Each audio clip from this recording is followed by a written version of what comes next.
What's up, everybody? Welcome to the channel, and we are kicking things off with some Path of Exile 2. Now, a little background information. A couple years ago, I ran a relatively successful YouTube channel.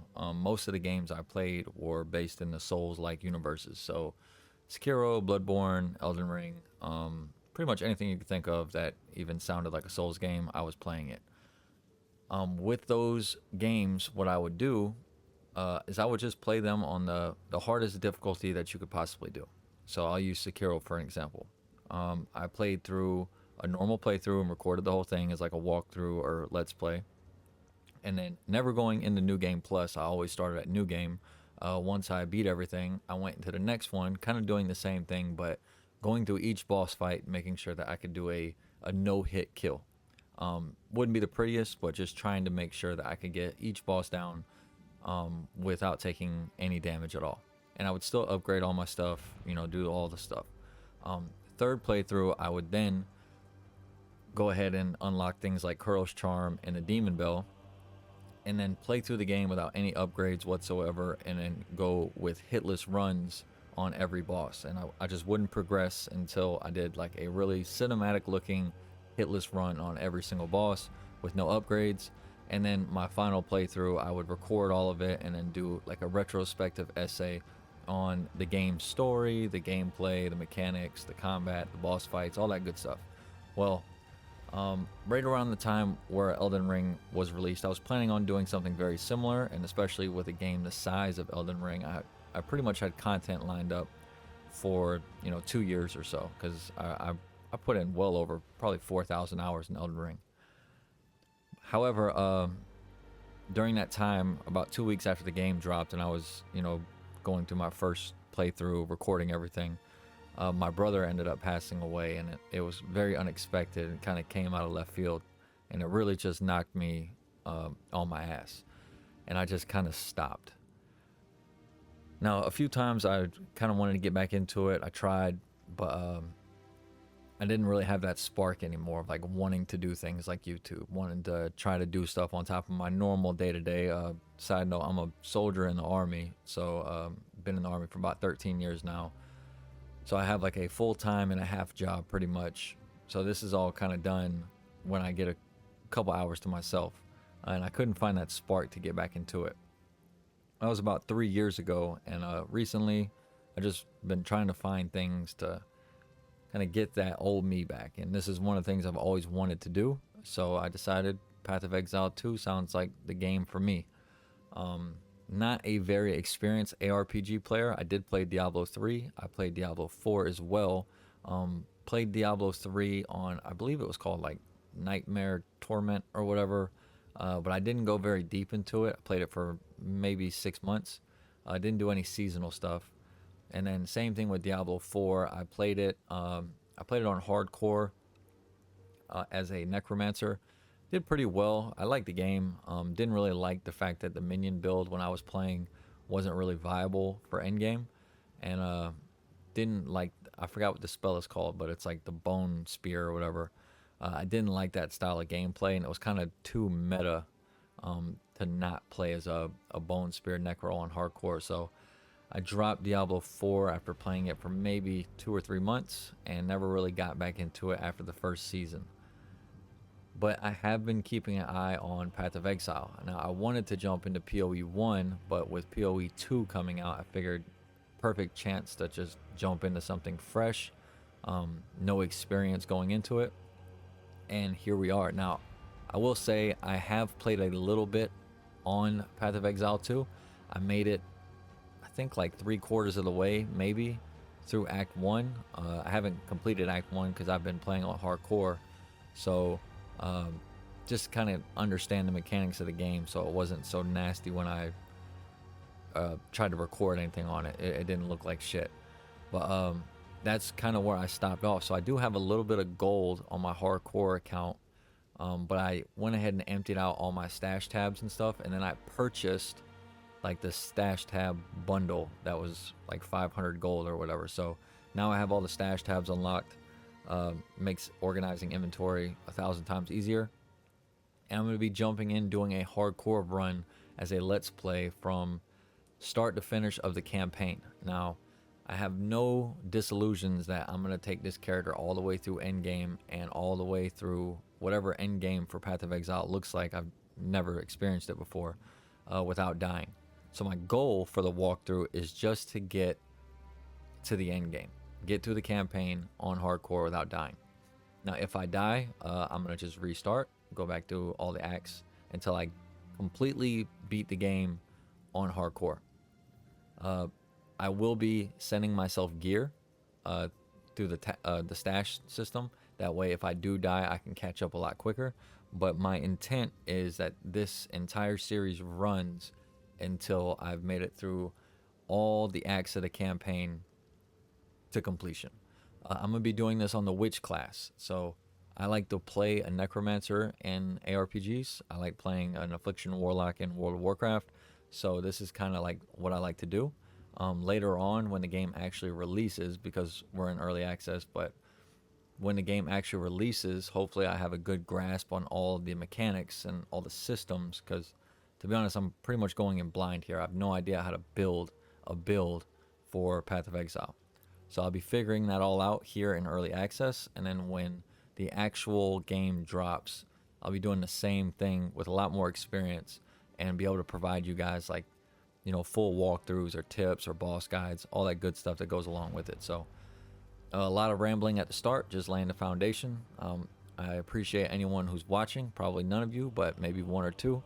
This is where we lay the groundwork to get another channel off the ground, and I hope you guys are ready for the ride. So without further ado, let's get into some Path of Exile 2 hardcore.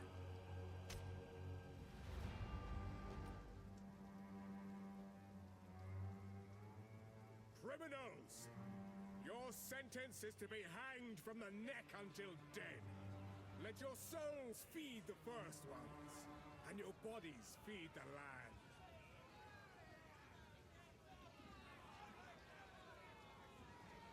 All right, so like I said, we're going to be going with the witch. My thought process behind that, other than just liking the gameplay as a necromancer, I don't really like sorcerers or sorceress, just because I don't like the aesthetics of the class. I don't like the magic, spinning, like shooting icicles and stuff. It's just not my thing. Warrior seems really cool. However, hardcore ARPG with an unfinished, unbalanced game. Trying to do melee sounds like a really bad time. Ranger, really close second. I really like the idea of being like a Legolas, shooting shit with a bow and arrow. Sounds like a lot of fun. Mercenary, kind of same thing. Probably my third likely pick. But again, if I'm going to play something shooting with a bow and arrow, it's going to be the Ranger. Even though the Mercenary uses a crossbow. And then the Monk, same problem with the Warrior. Looks like fun. But if I was going to play melee, it would be a Warrior. And I'm not going to play melee until the game is like fully developed. So I'm going to be sticking with the witch class. I'll go ahead and name my character after my loving wife. And then hardcore. Let's get to it.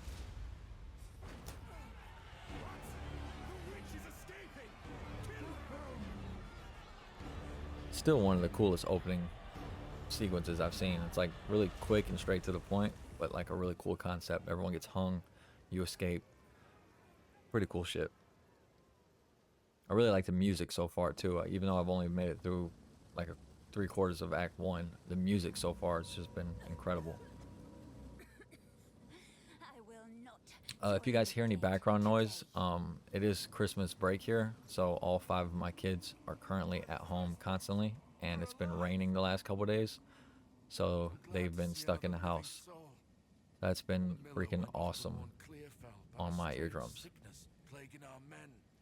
I was fixing to go after him till that bloody thing got to me first.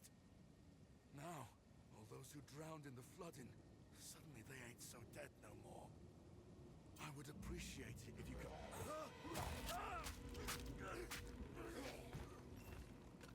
Reach Clearfell. Find the miller. The dead rise again. Oh, I'm going to like it here. All right, so I am going to be listening to all the dialogue and stuff, because like I said earlier, I do like to do these games to like show boss fights, and I'm assuming that's going to kind of boil down to like doing builds and stuff for Path of Exile, but I also would like to do like a lore wrap up at some point. So listening to the dialogue just lets me cue in on what's going on in the story. Again, the Diablo franchise, like as shitty as the games might be to some of you guys, I thought the games were pretty good. They just weren't interesting enough to keep me hooked for, you know, a year or so, which I guess is the point of ARPG.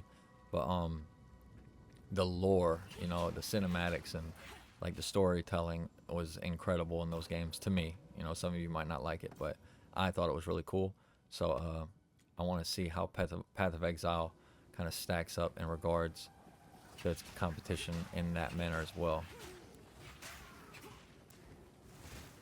I wish I could port over my retrospective video essays. I don't have them saved on my computer anymore, or else I would just re-upload them. But I had a really good one for Sekiro, and it was about 7 hours long, but got some really good feedback on that one. Played through the whole game, not in one sitting, obviously. It was like highly edited, but went through the whole game, all the story, all the like real life lore that kind of tied it into each other. Went through every boss fight mechanically on exactly what you needed to do, what timings were weird, just all like the little shortcuts you could take using different prosthetics. It was a lot of fun to make that video. This oozes. Alright, so picking up Unearth here, gonna put it on R2. I am playing on PS5. I'm also recording this on a Mac, which is surprisingly, when I ended up buying 3 Mac computers for my house. That way we could all be operating on the same system. And so I have my MacBook hooked up to my PlayStation right now, and I have the Elgato capture card.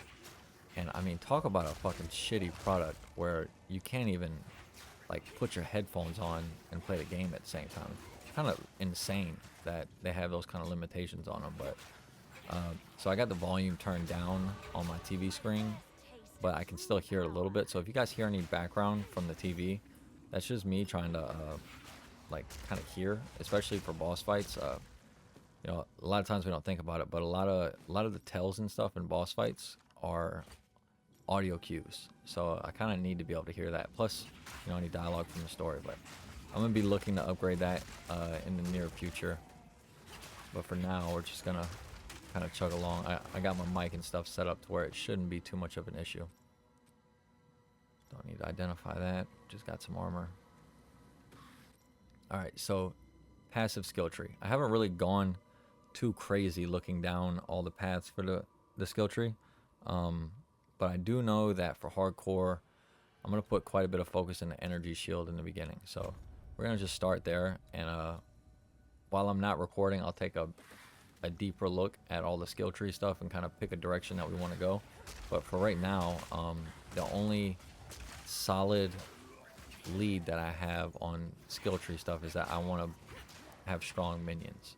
So gonna kind of be flowing in any direction that leads us to minion strength and endurance. A big problem with minion builds, in my opinion, for ARPGs that I've experienced is that minions tend to die during boss fights, and there's no way to consistently keep aggro off of you when it comes to bosses. Now, with Unearth kind of summoning these little skeleton minions every time we use it and something is dying, my concern is if we lean too heavily into that, then I'm going to not have that ability during boss fights because there's not, you know, dead bodies laying all around. Now, I know that there will be bosses that spawn in ads because it's kind of like a normal, like, Speak of the Devil, spawning in ads right now. But this isn't going to be like a very reliable source of ads because he's just going to kill all of my minions in like one slam attack. So that is a little concerning, especially when you start pressing towards like more difficult encounters. Right now, this is pretty simple. I took that hit. I'm surprised. Should have avoided that. But you see all the dead skeletons already. And then my warrior minions out there aren't really doing me any favors other than a tiny bit of damage. So hoping I can find a good balance between character strength and minion strength. But that's the whole purpose of doing this walkthrough. Kind of a learning environment. Impressive Need size to clean up this mess. Unearth uses a ton of mana at the start. I cannot get more than like 4 or 5 of them off without going so I need to pay attention to that, especially during boss fights. Alright, let's put the belt on. Flask, don't need it. Alright. Well done. Please come inside.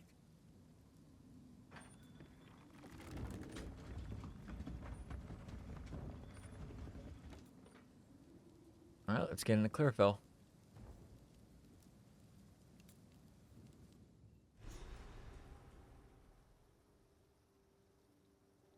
Is this all that remains? Renly's the name. You're skilled with the violence, if what you did out there in the riverbanks is any sign. Another refugee from the Count's justice, I take it. Well, have no fear. This place is something of a hideaway for many of us now, and we could sorely use your skills in these dark times. I'll smith for you what I can, if you're willing to bend your violence toward our defense. There's a beast of particular dark power stalking us out in the Felin. It moves unseen under the dirt and attacks without warning. We can't leave the walls to find food, and I've been unable to corner and slay the beast myself. Now, if you could channel your violence against this devourer, as Finn calls it, we'd be indebted to you. A kind leader. Hopefully he survives. Alright, so we get our first quest, Treacherous Ground. We gotta kill the Devourer out there in Clearfell proper.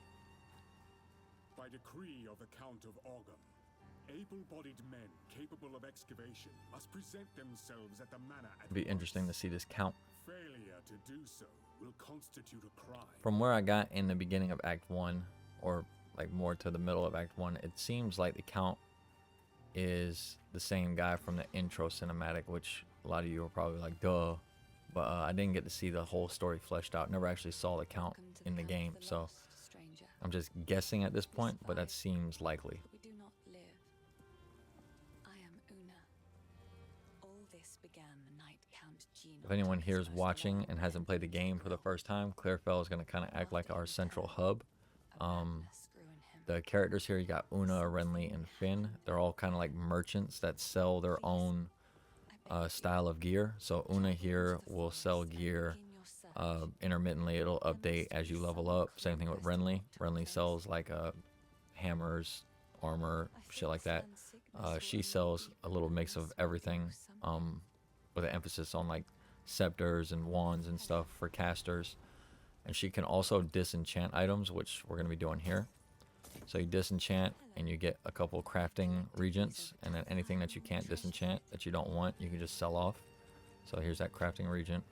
I'll be stash tabbing a lot of this stuff as we play, but for now I'm gonna just kind of organize it. Alright, so yeah, you can see her inventory here. She's got a bunch of scepters and stuff, a couple wands, a couple offhands for casters. Not gonna be spending too much time shopping in this beginning of the game. Here we have our stash tabs, so you can see all the tabs are empty. I just have a little bit of gold from my previous playthrough where I was just kind of farming incessantly. And then you got Finn, who is going to be kind of like our gambling, I wouldn't say gambling.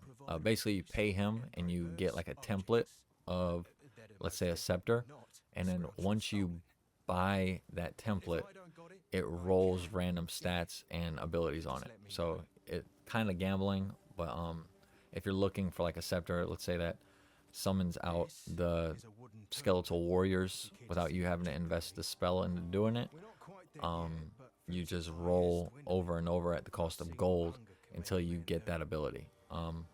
He does that for pretty much every weapon type. So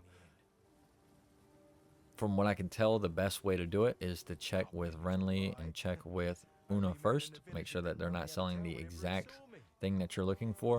And if you can't find it, then you go to Finn and you just take your chances at the casino. He's a devious one. I like him. Alright, so now we're going to head into Clearfell proper. Go ahead and Oh, I gotta upgrade. So Monsters that I die didn't wild. get very far into build crafting at all, especially because I didn't make it outside of Act 1. So I'm gonna be kind of rethinking the way I went.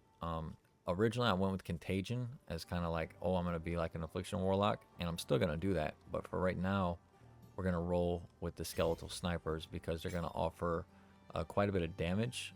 At the same time, later on, we're gonna be able to replace them and use them in conjunction even with another one of our minions to kind of set things on fire as well as poison them. So they're gonna kind of be foundational in our build until I get to the point where I don't know what I'm doing anymore. So we'll see.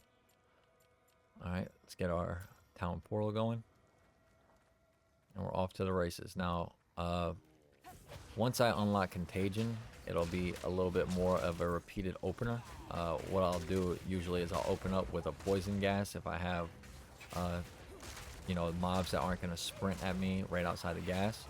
And then I'll Contagion one of them, hopefully one of them being like a weak monster, and then use Unearth to kind of spread that Contagion and summon a bunch of minions up. And that's going to kind of be the foundation of our build to start with.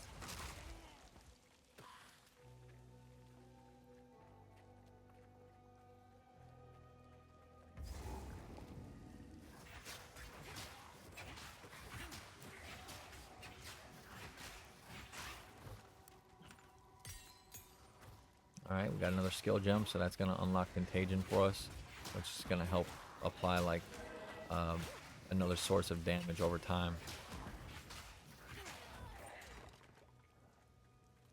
Pick up this wand. I have received reports of a number of villagers hiding at the Clearfell logging site.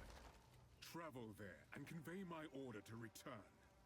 Anyone refusing my authority should be considered a traitor and a criminal.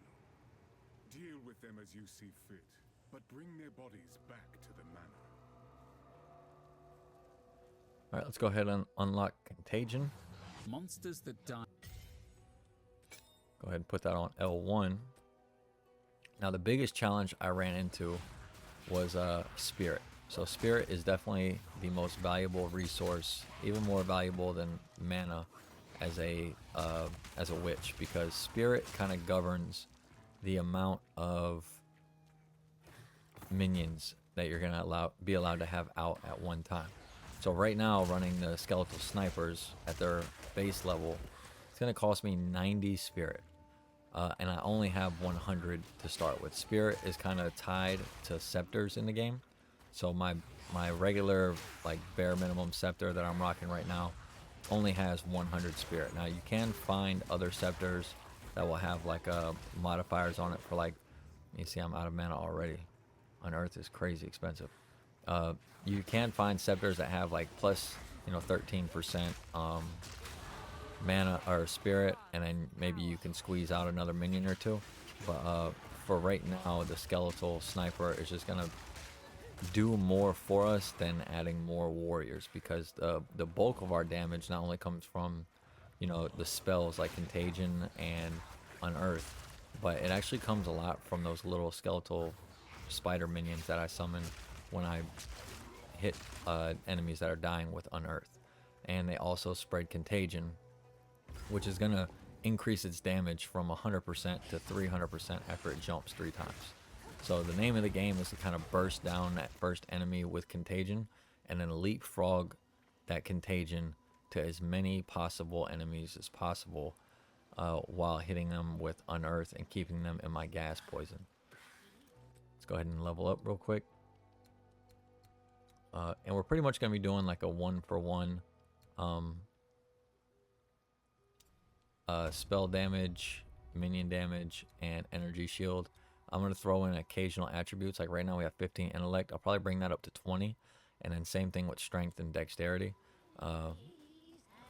That way some of the armor in the game is like tied to your attributes. Even though I'm a witch, some of that armor has requirements for dex and strength. So I'm going to still put a little bit of focus into those attributes to make sure that I can wear the best possible gear. This lady gets kind of dangerous here. use this backside of this hill as cover. Let my minions come back. Bring some of my little spider boys in. And you see, like, once I have, you know, 8 spiders rolling, the damage is pretty good on, even at this early point. I mean, it's not supposed to be crazy high right now, and the enemies aren't supposed to be crazy difficult. But, you know, once I get 8 of those guys rolling all on one target, you know, they kind of melt. It's just setting that up and getting them to the point where, oh, mana drain. Getting to the point where everything is kind of, all the conditions are set to make that happen can be a little difficult, especially with boss fights. So now mana drain, it doesn't do any damage. So at this point, the only source of damage outside of my minions that I have is Unearth and Contagion. What mana drain is going to do is it's going to pull mana from targets that I hit with it. But because Unearth is kind of like my go-to for dealing with packs, and it's so expensive, having mana drain as my kind of my base spell, I don't know even know what you would call it, but having that set where I can just kind of squeeze extra unearths out, even though on single target unearth isn't very good, it still kind of rounds out, in my opinion, being worth the mana drain commitment. Alright, we found the mud burrow. That's exactly where we want to go. Trying to avoid these ground effects because they are deadly. I had one of these hit me on my other playthrough, and it nearly fucking one-shot me, so I'm not trying to deal with that again. Now, I will say Unearth is very hard to target. Maybe I'm doing it wrong, but it's very hard to target specific people with Unearth. It seems like every time I cast the first one, the witch just like sends it off into no man's land. Even when I have something highlighted, she kind of just fucking points it and shoots it. It can be frustrating, especially because it's so expensive, and you feel like you're wasting mana. You know, if you waste 2 trying to get it on the right target, and next time, now you're on target, but you can only do like 1 more because you're almost it's pretty frustrating. I'm probably doing something incorrect, though. It's probably a me problem and not like a game problem. Because this game was ideally created to be played on PC, it's probably just easier to target abilities like Unearth in a specific direction when you're using a mouse and keyboard. Yeah, you see, I just missed an Unearth, and now I'm out of mana. It's like I have to constantly be in this fight of siphoning off mana. I'm also really bad about using mana flasks. Flasks in this game kind of recharge pretty quickly, and later on, I know I won't be having as many mana issues because gear will like buff my mana. Some of my abilities will increase my mana generation and stuff. But like in this early part of the game, I should be more liberal with my mana flask. But for some reason, it's like a resource to me that I don't want to waste. So I'll spend more time doing like mana drain than I should. I should just basically mana tap and just get a free, you know, extra 5 cast. Alright, I think that about wraps up. Yep. Alright, so we're good to go into Mudburrow. You're also going to see, I'm going to spend quite a bit of time going back to towns to sort through all my gear. I'm going to try to make as many trips as possible with a full bag. That way I can have as many crafting materials as I need going into like the mid game to start like helping boost my gear. I haven't really looked at the crafting system at all in this game. I'm assuming there is one, but I don't want to run into like the mid game and find out that crafting is really OP and then not have any mats for crafting. So I'm gonna basically disenchant everything that can be disenchanted and then sell off whatever's left over just to make some gold for those random times where I need to loot spin with Finn. Oh shit. Thank God they didn't make that a one-shot ability, because I'm probably going to get hit with that a bunch more.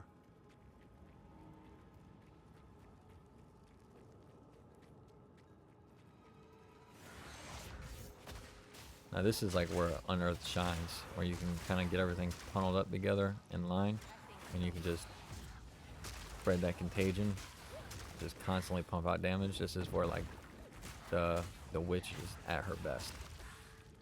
All right, we're gonna go back to Clearfell real quick, sort through some of this gear. Now I know a lot of you are saying like, oh, it's a waste of time in the beginning. You don't need to do that. Just sell everything off, or don't loot what you don't need. But I'm like a very deliberate player, so I like to make sure I don't like rushing and then failing and having to start over because I rushed. I like to take my time and try to do things very deliberately. So I'm gonna stick with the wand that gives me mana drain for now. Hello. It's beautiful. I accept. Goodbye. Make sure I'm topped off on health flasks.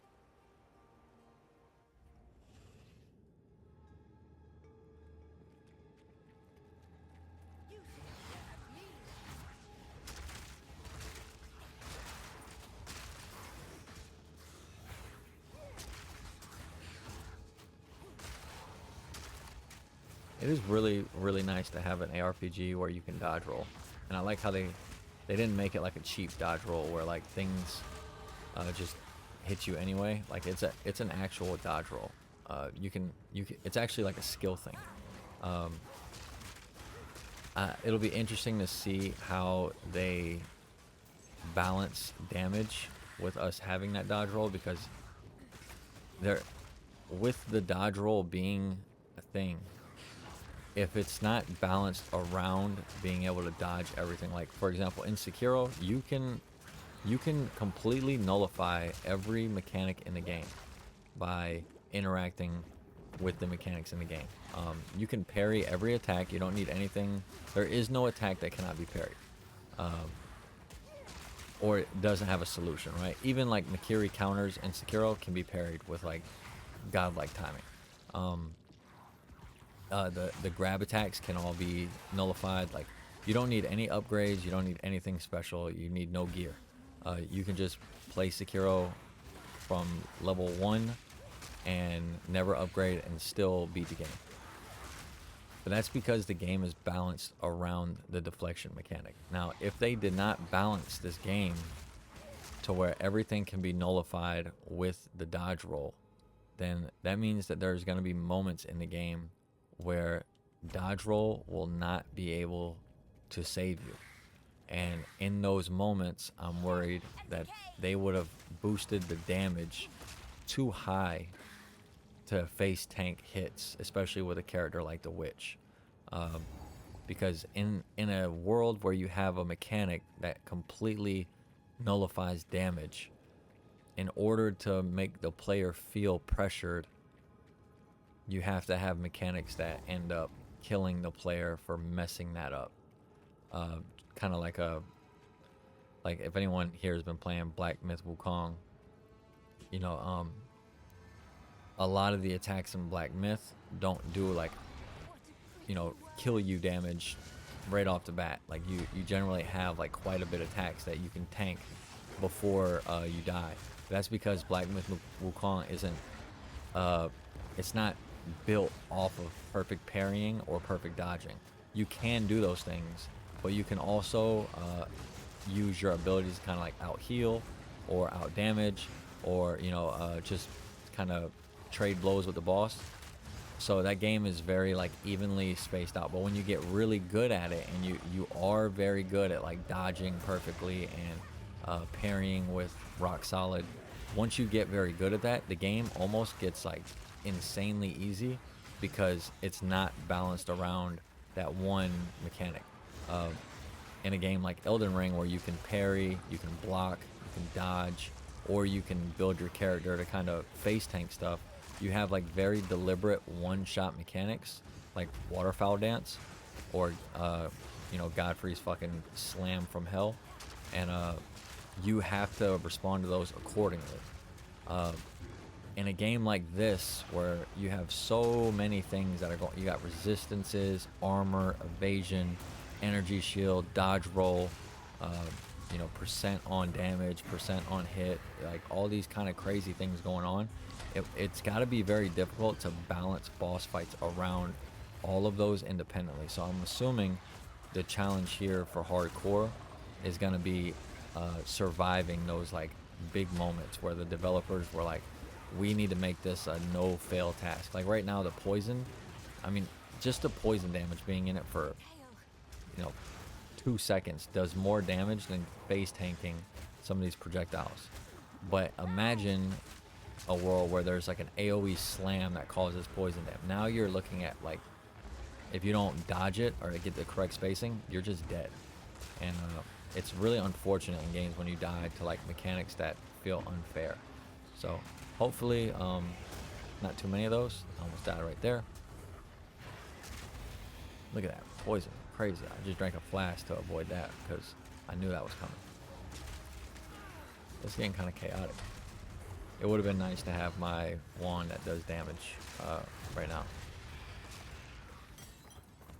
because my minions were just getting fucking destroyed that entire time. The worm. Now we get another skill gem.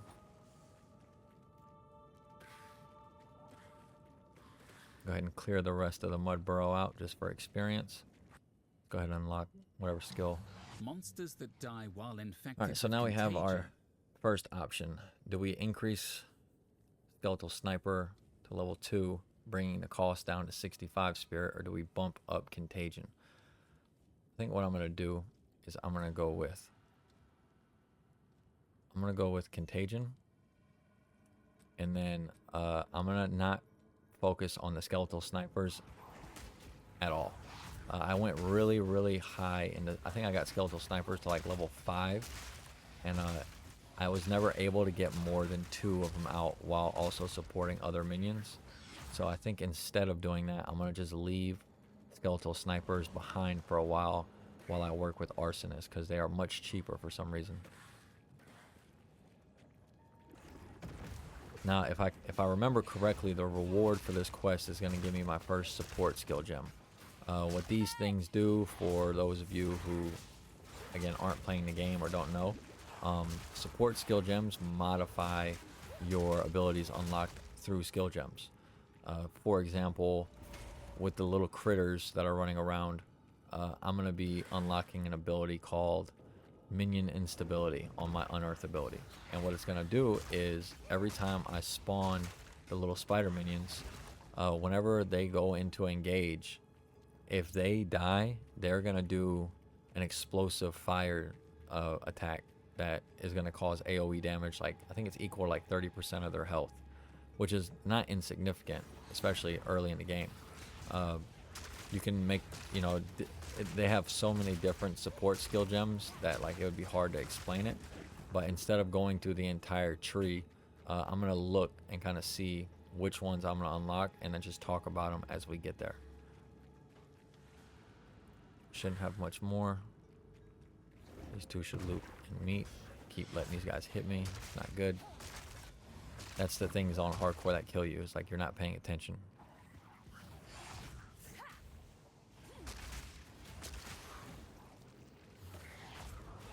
Now, one common thing, and maybe for my one viewer who plays PoE, can let me know in the comments. I've heard a lot of things about Path of Exile. Most notably is that you can literally like brick your build to where you can't fix it. I'm not quite sure how true that would be. Maybe it's like a not worth to fix it kind of thing, but I'm very interested to see how that would work out.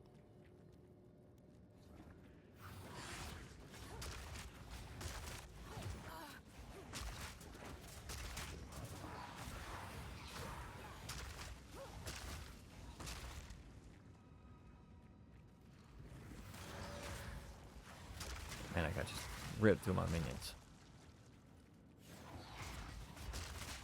Alright, this should be the last little room in this dungeon. Is there? Yep, there's one.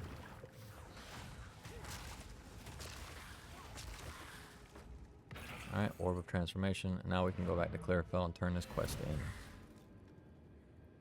We'll turn the quest in, go through our loot, and then pick our first support skill gem, and that should conclude this first episode. Alright, so we got another belt. Go ahead and check that one. Armor. Energy shield, energy shield. We'll go with this one. not gonna do the boots. Boots are pretty good. All right, now I need some more scrolls. Yes. Una sells some scrolls, so we're just gonna buy a whole bunch. That way we don't have to run into issues with identifying gear. Goodbye. Okay, boots are good. Go flask, flask. So level 5. And then iron ring for physical damage. That's gonna help out our unearth attack, because that's the only one I think that does physical damage. And then we're just gonna disenchant Yes. and then sell off the rest. I like this one. Stay safe, if you can. And let's go turn it in. Oh, finally! Took down the Devourer, did you? Oh, that's incredible! This is the first real success we've had against the darkness. We can breathe a bit easier now, perhaps even go out and gather food. Now, this won't cover our debt to you, not nearly, but take it as thanks.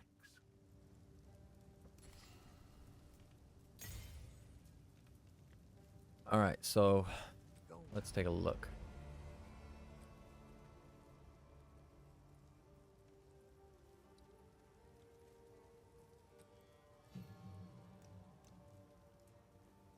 So show all. I think it's down here. Yeah, so this is the first one. So minion instability. Minions from supported skills explode when reduced to low life, dealing 15% of their maximum life as fire damage to surrounding enemies. So that's going to be our first one. It's going to add a little bang to our buck for our AoE destruction of mobs. We can organize that. Throw these crafting materials in our stash tab. I think it's this one. Yeah, they look the same.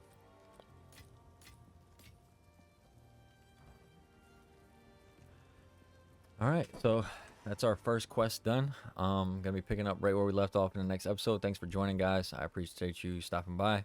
Hopefully you enjoyed, and I'll catch you guys in a moment.